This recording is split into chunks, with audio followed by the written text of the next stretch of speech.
Sa tuwing namamasyal tayo sa mga ilog, gubat o kuweba, lagi tayong pinaaalalahanan na mag-ingat. Paniniwala kasi ng mga matatanda, ang kalikasan may mga naninirahan na hindi natin kauri.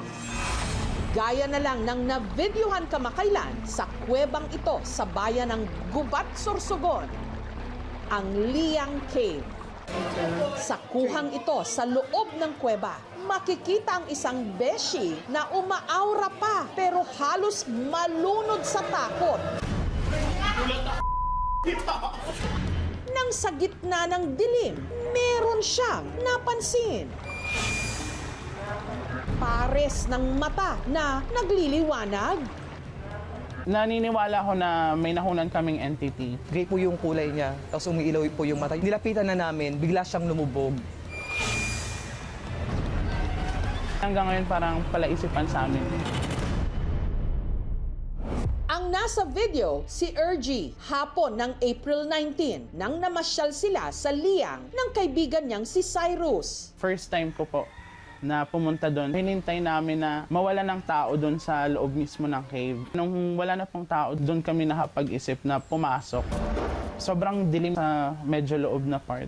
Yun nga lang, mahirap suyurin ang dulo ng Liang Cave. Ang daan kasi patungo roon, napakakipot. At dahil nasolo ng magkaibigan ang yungib ng mga oras na yon, Yung pagkakataon na makapag-picture-picture, mag-video. Nauna kong kuwaan ng video tsaka ng picture yung kasama ko. pero nang si Ergie na raw ang binidyohan ni Cyrus, bigla raw siyang nanlamig. Hindi dahil sa tubig, kundi sa takot. Pagtalikod ko sa camera, nakita ko na parang umiilaw yung mata. Mata lang yung nakaahon. Nakatingin lang siya sa amin. Nakapirmi lang siya dun sa isang lugar na yon. Napalingon siya sa akin, tapos nagulat din ako. Tapos sabi niya, nakita mo ba yon yung ulap? Sabi ko, nakita ko rin. Gray po yung kulay niya, tapos umiilaw po yung mata. Nang tangkain nila itong lapitan, Lumubog po siya. Ang una ko pong naisip noon, baka tao na sumisisid. Naghintay kami na may lumabas. Halos mag-iisang oras, pero walang umaahon. Parang shokoy. Hanggang sa pag-uwi namin, di na ako makatulog kasi natatakot po ako talaga. Buong gabi po akong puyat, saka kaisip kung ano ba talaga yung nasa video. mula nang buksan sa publiko ang Liang Cave taong 2016, si Lourdes na raw ang naatasang mga laga rito. Kami na po naglilinis araw-araw, nagbabantay.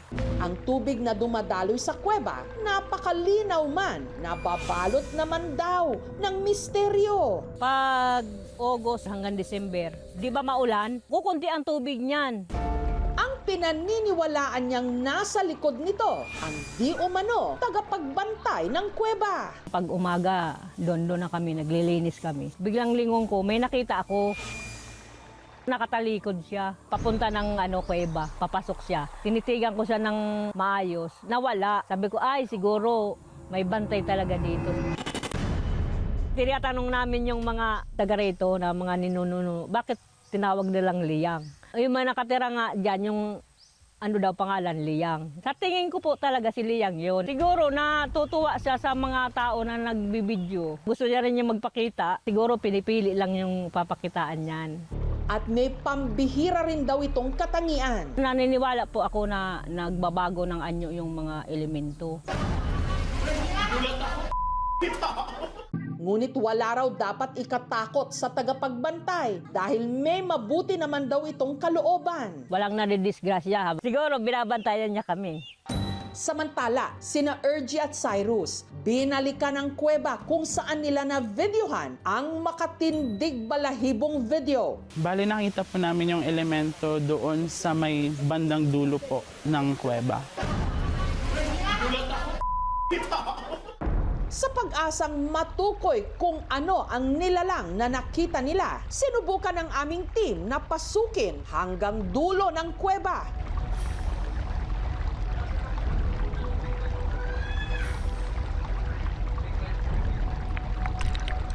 At naglubog pa ng underwater camera.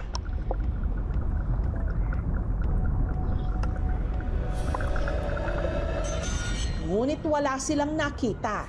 Ang mga isda lang doon is commonly maliliit lang. So hindi naman yung naglalakihang isda. Malamang sa malamang, hindi po yun isda. Hindi naman po siya edited dahil consistent naman po yung mga pixels niya and nagbe-blend naman po yung mata niya sa mismong video. Ang nakita po natin sa video ay possible is galing sa mga reflective na surface do sa loob ng cave. Dahil malinaw po yung water niya, may external lights po silang gamit. Mostly, galing po siya sa mga bato. Nagliliwanag siya sa mga bato. So, natao siguro may dalawang magkatabing bato. So, nagmumukha siyang mata. Bukas pa rin naman po kami sa kahit anong posibilidad sa kung ano ba talaga yung nahagip ng camera. Basta po ako, naniniwala po ako na may ibang elemento doon sa kuweba. Tayo mga Pilipino, sanay na sa ganyang paniniwala na inuugnay natin ang mga hindi mapaliwanag na mga bagay-bagay sa supernatural. Kung hindi tayo nasasagot ng mga naituro sa atin sa eskwelahan, pumupunta na lang tayo doon sa mga paniniwala dahil nakakapagbigay yun sa atin ng sense of comfort. In-upload ko yung video na yon hindi para takutin yung mga tao, para ibahagi or i-share lang kung ano yung na-experience ko sa Liang Cave. Pero gusto ko ding malaman nila, worth it pa din pumunta sa Liang Cave. Sa bawat silip mo sa dilim, may kapalit na titig. At minsan, lumulubog sila sa paningin pero hindi umaalis. Patuloy na nagmamasid.